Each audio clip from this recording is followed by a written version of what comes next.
Niños pequeños de un rango de edad de 4 a 6 años comenzaron a desaparecer.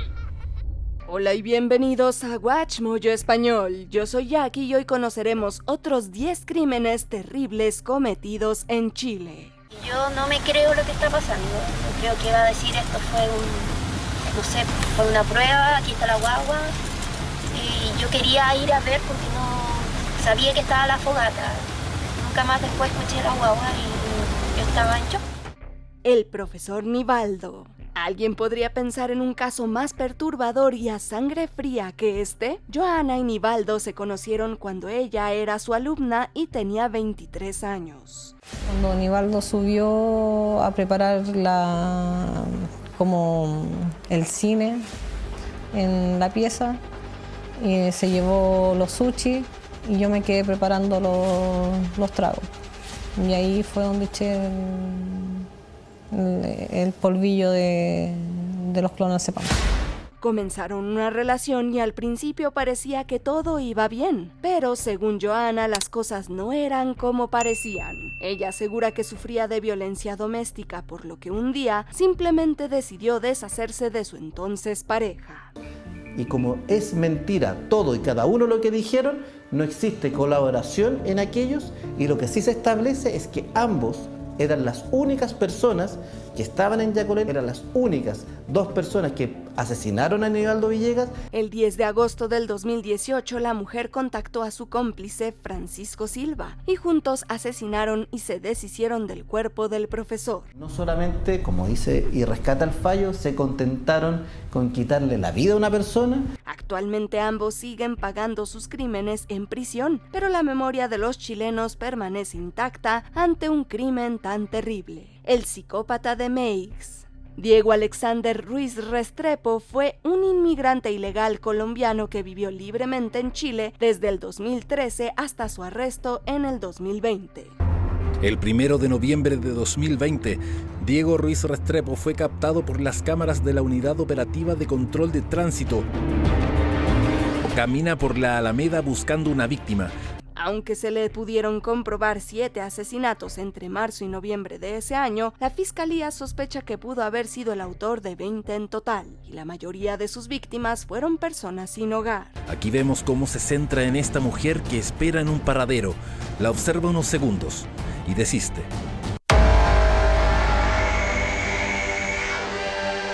Luego camina unos metros y da con otro blanco, esta vez una mujer en situación de calle, durmiendo. Antes de cometer estos de por sí ya deplorables actos, su propio cuñado declaró que había apuñalado a su hermana, madre, abuelo y padrastro, y que abusaba físicamente de ellos constantemente. 2 estruendos y se logró la captura de este asesino serial que atemorizó a los vecinos de Santiago y Estación Central. Una vez dentro de su casa, los policías dieron con un cuchillo, el arma homicida. Caso Ámbar. Despiadado, sin apego a la vida, un asesino en serie capaz de manipular, violar y asesinar. Ese es Hugo Bustamante Pérez, quien hoy vuelve a hacer noticia.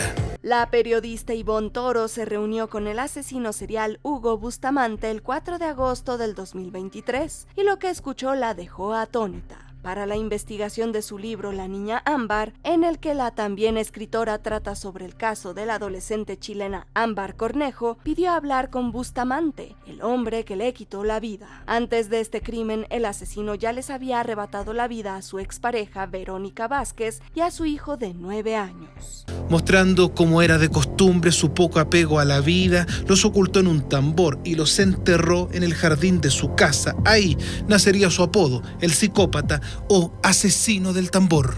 Aunque había sido condenado a 27 años de prisión, solo cumplió 11 y después salió libre para también abusar y asesinar a Ámbar. Durante una de las entrevistas de Toro con el asesino, este confesó haber también matado a Isabel Hinojosa y su hijo, Eduardo Páez, quienes habían estado desaparecidos hacía más de 30 años hasta entonces.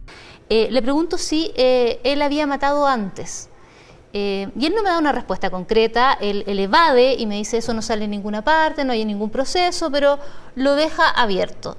Y en una entrevista posterior, antes de que comience incluso yo a grabar, él se acerca y me dice sobre su pregunta: le tengo un regalo, anote, y me da 2 nombres. Matanza de la Escuela Santa María de Iquique. Esta atrocidad es uno de los 2 crímenes presuntamente cometidos por el mismo gobierno que abordaremos en la lista. En aquellos tiempos, la explotación del salitre era el principal motor de la región de Tarapacá y aportaba la mayor riqueza al país.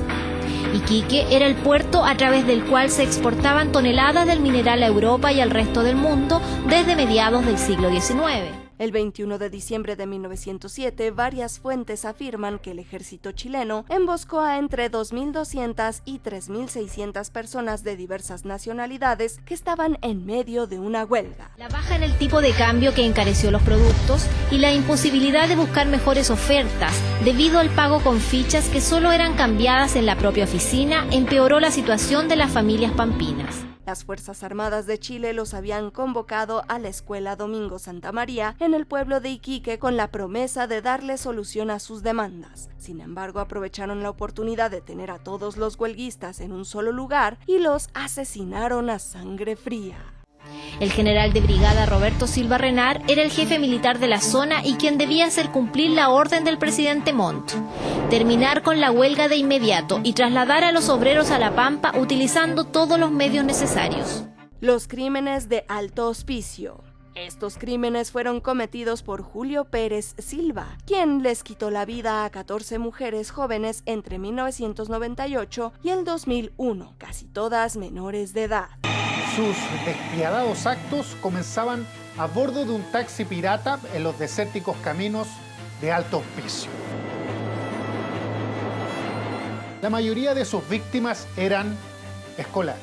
Con 61 años de edad al momento de su detención, el también conocido como psicópata de alto hospicio se lleva el nada honorable título de ser el asesino en serie más prolífero de Chile y uno con las sentencias más longevas del país. Los casos eran parecidos. Se les perdía la pista cuando iban rumbo a sus colegios. Así, de a poco, crecían las denuncias por presunta desgracia.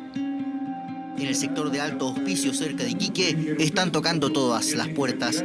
Quieren con desesperación conocer el paradero de sus hijas. Está condenado a cadena perpetua y sin derecho a beneficio hasta el año 2071. Yo era una persona normal. Cuando podía ayudar a alguien lo ayudaba. Usted podía ir y conversar con mi vecino y le van a decir lo mismo. No maté cuando era más joven. ¿Por qué tenía que matar con una niña cuando tenía más edad? Los hermanos Rojo. Hay algo particularmente cruel y triste en los crímenes que una madre comete con sus propios hijos. Y nos dimos cuenta de que el papá había llegado a trabajar a la hora que siempre llegaba, marcó tarjeta y había gente que lo había visto a determinada hora en ese lugar. Estábamos claros lo que había hecho y dónde había estado y a la hora que se había levantado. Era un día normal. El 17 de enero del 2008, en Puente Alto, Janet Hernández le quitó la vida a Esteban, de 7 años, y dejó malherido a Pablo, de 15, con ayuda de un martillo. Los golpeó en múltiples ocasiones con el propósito de hacer sentir mal a su esposo Pablo Rojo, cuya amistad con una cantante local le había dado celos. Respecto a Janet, era todo raro, era todo distinto, era un día totalmente infrecuente. No llegó a la hora que tenía que llegar. Ella tenía que abrir la peluquería. No llegó, llegó más tarde. Fue un día raro. Y eso, claro, que nos llamó la atención, pero no era suficiente para condenarla en un juicio. Tras realizarle una autopsia al cuerpo de Esteban, Janet fue acusada de parricidio e intento de parricidio y sentenciada a 32 años de prisión, aunque ha sido incapaz hasta la fecha de reconocer sus acciones. Pasó 1 año y 4 días y Janet Hernández, la madre de los hermanos Rojo, ingresó a la brigada de homicidios, pero ya no como víctima, sino como inculpada. Matute Jones. Jorge Matute Jones, un joven universitario de 23 años, salió de su hogar el 19 de noviembre de 1999 rumbo a una discoteca llamada La Cucaracha, en compañía de sus amigos. ¿No vio nada especial? No, nada especial. ¿Sabe que estoy hasta aquí ya? Todas las mentiras, porque aquí todos me han dado una versión distinta. Todos. No, lo que yo absolutamente todo. Sáquese una mano al bolsillo. Todos me han dado una versión distinta. Usted vio una cosa, el otro vio otra, el otro vio otra, el otro vio otra. La última vez que alguien lo vio con vida fue al día siguiente, el 20 de noviembre, y después de eso desapareció. No fue sino hasta varios días después que se encontró su cuerpo a orillas del río Biobío, y las pruebas indicaban que había sido asesinado con pentobarbital, un medicamento con propiedades sedantes. Hubo un momento en que en 24 horas el mismo testigo tenía 6 o 7 declaraciones. Obviamente, después del cansancio, estas iban apareciendo inconsistencias en que estas se iban modificando, incluso se iban llenando de detalles que al principio no había. Aunque varias personas de su familia y amigos recibieron llamadas para pedirles dinero a cambio de liberar a Jorge, nunca se conoció la identidad del homicida. Tuvieron esa noche 3 eventos, por decirlo de alguna manera.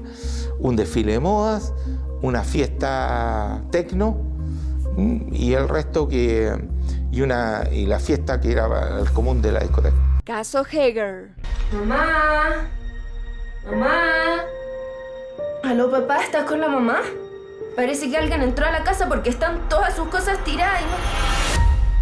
Viviana Hager Macé desapareció de su hogar en la columna alemana de Puerto Varas, una zona privilegiada localizada al sur de Chile. Su esposo Jaime Anguita parecía ser el más preocupado por ella. Sin embargo, levantó sospechas cuando fue él quien encontró su cadáver en el entretrecho días después de que la policía hubiera buscado a Viviana por todas partes dentro de su hogar.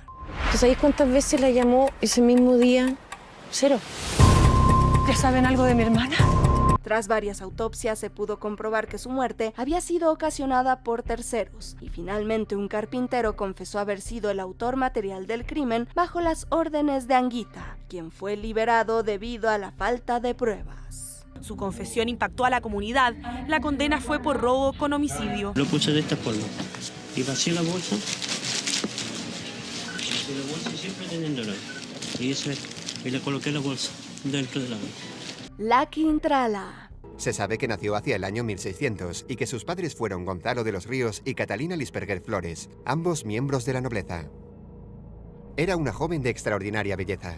Sus exóticos rasgos eran producto de su sangre indígena y europea. La época colonial de Chile tuvo a su propio monstruo en la forma de una hermosa mujer de cabellos rojos y mucho poder económico e influencia. Catalina de los Ríos y Lisperger, mejor conocida como la Quintrala. Cada vez las acciones de la Quintrala eran más sádicas, experimentando con nuevas torturas, y continuaba asesinando a sus esclavos sin ningún tipo de piedad. Los vecinos de la hacienda conocían lo que sucedía, pero nadie se atrevía a increpar a la Quintrala. Llena de crueldad y deseos de sangre, asesinó y maltrató a sus esclavos sin tener que enfrentar muchas consecuencias por sus crímenes. Utilizaba todo lo que tuviera a la mano, e incluso se sospecha que también asesinó a su padre, varios amantes y a su esposo. Catalina consiguió manipular el proceso por medio de sus títeres y el juicio se estancó. Finalmente la Quintrala fue liberada sin imputarle ningún cargo. Aunque solo se le pudieron imputar 14 homicidios, se le condenó de manera póstuma a cientos más. Émile Dubois. ¿Habías escuchado hablar del Robin Hood chileno? Bueno, fue un ladrón y asesino en serie que vivió a finales del siglo XIX y principios del XX en el país, aunque había nacido en Francia.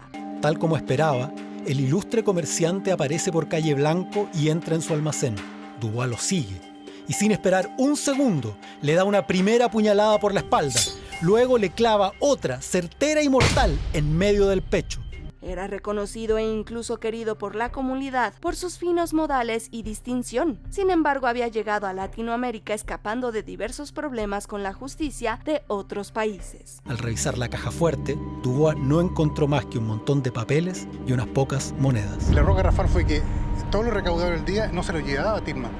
Se lo llevaba a su hija, que se iba menos los tipos 5 o 6 de la tarde. Con el fin de obtener dinero fácil, se vinculó con la alta sociedad de extranjeros adinerados en Chile y asesinó a 4 europeos entre 1897 y 1900. Y esta fue la primera víctima acá en el puerto de Dubois. ¿Fue en este mismo edificio entonces? Exactamente, este es un edificio de época. Según él mismo, no asesinaba ni mujeres ni chilenos, sino únicamente a prestamistas corruptos. El viejo del saco. ¿Recuerdan esa historia cuando eran niños en la que sus papás les contaban que un viejo con un saco vendría por ustedes si se portaban mal? Bueno, pues en Chile no estaban muy alejados de la verdad. La comunidad de Santiago fue oscurecida por la sombra de Francisco Varela Pérez, un vagabundo que dejó varios cadáveres por la zona. Los restos correspondían al menor Luis Vergara Garrido, de tan solo 6 años, el cual fue brutalmente asesinado. Lograron capturarlo cuando un niño de 15 años escapó de sus garras cuando intentaba abusar de él y describió a un anciano con una sola mano y un costal como el culpable. Los cuerpos compartían todos el haber sido estrangulados únicamente por una mano izquierda. Así que cuando atraparon a Francisco, no pudo hacer otra cosa excepto confesar. Al verse acorralado, confesaría su autoría en el crimen de Luis, diciendo: "Yo soy el autor del crimen del niño. Yo lo maté y no lo niego". La cocinera de Molina. La violencia doméstica es un tema delicado sin importar el género del que hablemos, como en este caso. En abril del 2014, Roxana Valdés Caro tuvo una fuerte discusión con su esposo al enterarse de que este había gastado 5 millones de pesos chilenos de sus ahorros en apuestas y mujeres. Luego del crimen, Roxana lo descuartizó e hizo desaparecer sus restos, cocinándolos en una olla y enterrándolos lejos de la vivienda. Enojada, Roxana le disparó y se fue a dormir, pero al día siguiente, sin saber muy bien qué hacer con el cuerpo, decidió separar sus miembros y ponerlos en una olla. Tuvo un arrepentimiento. Yo creo que ella fue una psicópata circunstancial. Psicópata circunstancial. Estoy inventando el diagnóstico en este momento. O sea, ella coyunturalmente... Mira, ese es muy bueno. Es muy buena esa foto. Después los arrojó a un terreno baldío, aunque algunas partes se quedaron todavía en el recipiente de cocina. Arrepentida de sus acciones y preocupada por su bebé de tan solo unos meses, decidió entregarse a la policía. Roxana fue condenada a 6 años de cárcel, pero luego de cumplido 2/3 de la pena y por su buena conducta, este año se le concedió la libertad condicional con firma mensual. El cementerio de Dardignac. Dardignac es el nombre de la calle en la que se encontraba la casa que rentaba Benjamin Heivig en Bella Vista. El hombre llamaba la atención por ser extranjero, pero pocos sabían que tenía antecedentes de haber sido agresivo con su ex esposa, a quien había amenazado con un arma tras una discusión. Usted tiene la sartén por el mango. Mire, si llegamos a un buen precio por lo que me quiere ofrecer,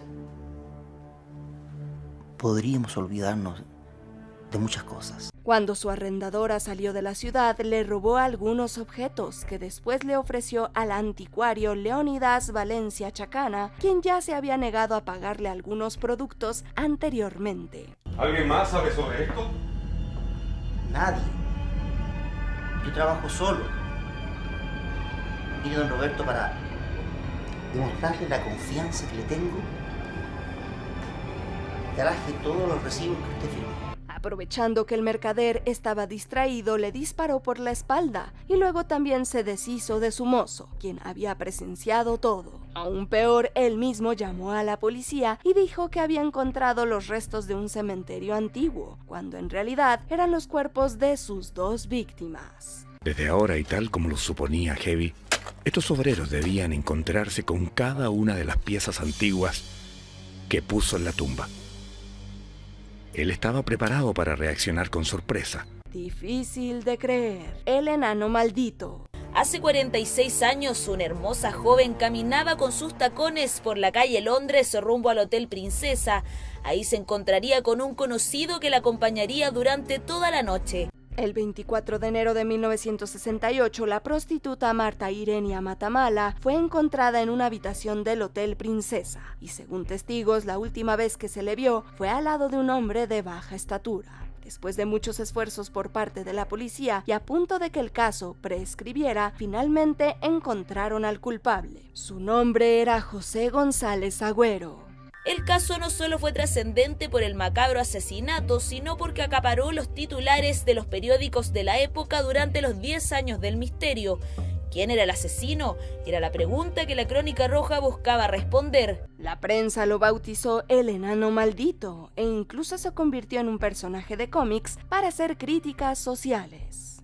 Página tras página, la Crónica Roja y la Policía de Investigaciones buscaban al culpable. ¿Quién la había matado luego de haber pasado la noche con ella? La única testigo era una mucama que decía que al parecer era un joven de 1,50 m, moreno y cabezón. Como dato macabro, en 1998 una pareja de recién casados se alojó en la misma habitación en la que habían encontrado a Marta. Tras una discusión, el esposo asesinó a su mujer esa misma noche. Matanza del Seguro Obrero. Antes de la Segunda Guerra Mundial ya existía un movimiento nacional socialista en Chile.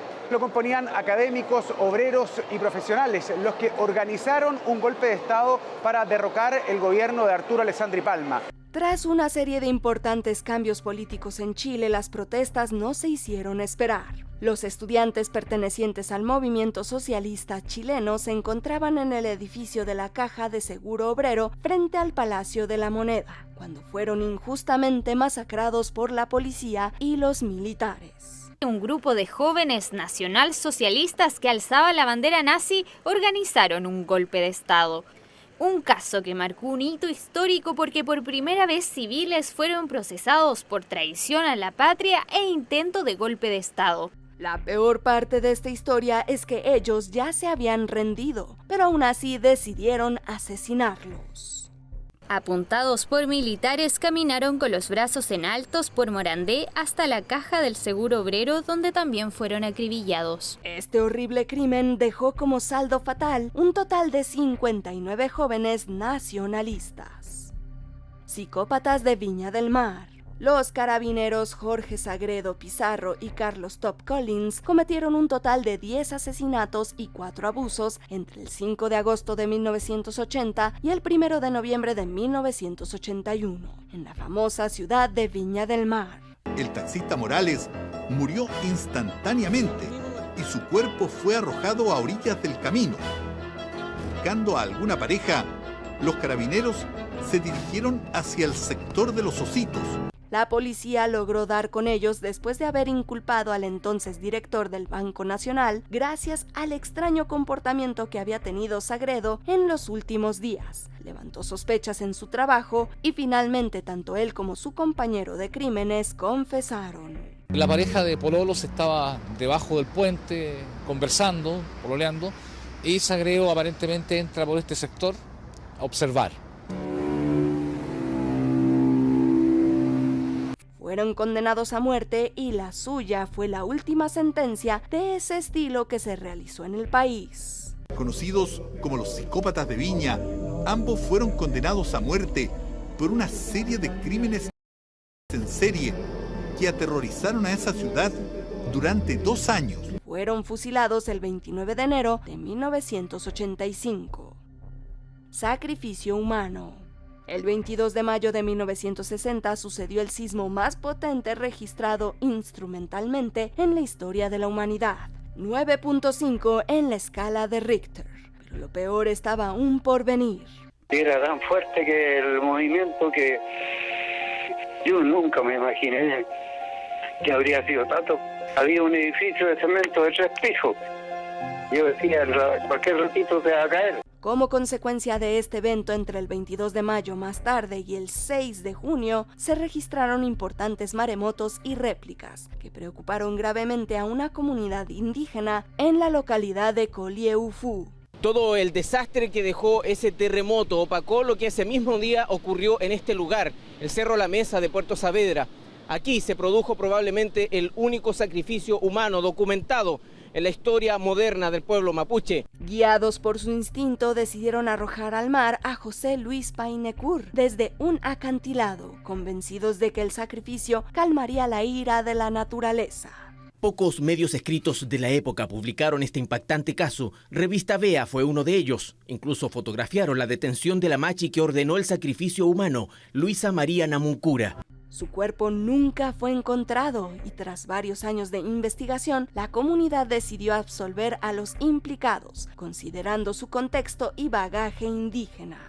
Con la resuelta convicción de estar obrando según sus creencias, fue el propio abuelo del niño quien lo entregó para el sacrificio, realizado a la usanza de las ofrendas vivas del pueblo mapuche en Guillatunes. Secta de Coyihuay.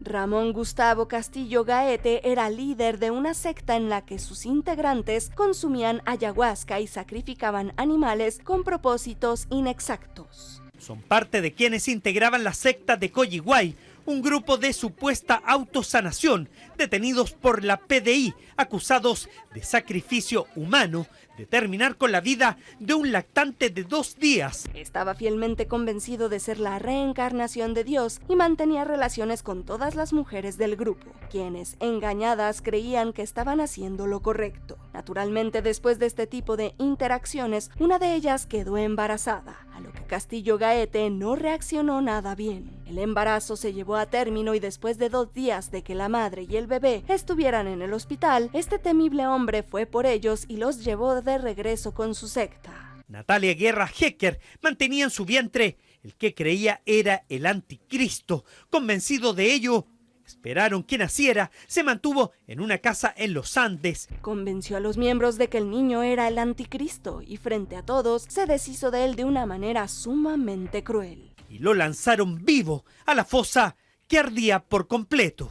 Poco después, tras haber fallado en la predicción de la fecha del supuesto fin del mundo, 2 de sus integrantes abandonaron la secta y lo denunciaron con la policía. De un momento a otro, el día viernes en horas de la mañana, él había procedido a vender sus bienes, su balón de gas y otras cosas, para luego salir de acá. El devorador de San Carlos. Durante el año 1946, varios cuerpos infantiles aparecieron en la comunidad de San Carlos, en un estado tan deplorable y triste que las alertas de los habitantes se encendieron inmediatamente. Niños pequeños de un rango de edad de 4 a 6 años comenzaron a desaparecer. También muchos bebés recién nacidos. En un principio se creía que los niños encontrados habían sido víctimas de una jauría de perros hambrientos, pero estaban fuera de acertar a lo que estaba pasando en realidad. Un día una mujer gritó por el pueblo pidiendo ayuda y dijo que mientras ella tendía la ropa, un hombre se acercó a su pequeño hijo y sin más comenzó a devorarlo. Las heridas causadas eran bastante precisas, sin dejar desmembramientos o los cuerpos mutilados. Esto iba más allá, y el pánico se apoderaba exponencialmente cada noche en el pueblo de San Carlos. Encontraron como culpable a un hombre al que le apodaban El Gringo, y la comunidad tomó justicia por mano propia. Con un español precario, aunque de igual forma lo apodaron como El Gringo. Este hombre con una personalidad bastante huraña, que desde que llegó no mantuvo contacto con casi nadie. Algunos testigos cuentan que cuando lo atraparon, se negó a comer hasta que le dieron vísceras crudas y sangre. Aún no hemos llegado al final, pero ya casi. Solo asegúrate de suscribirte a nuestro canal y activar la campana para recibir notificaciones de nuestros últimos videos. Muy bien, vayamos al final.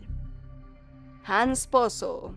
Si algo bueno hubo en este trágico caso fue la increíble eficiencia de la policía chilena, que hizo su trabajo de investigación a fondo y logró dar con el culpable. El impactante caso comenzó cuando un perro llevaba en el hocico una extremidad humana, lo cual se les notificó a las autoridades. Hubo psicosis en su momento, a mí me llamó la atención en alguna ocasión donde íbamos al sitio del suceso y habían familias buscando extremidades humanas en el sector.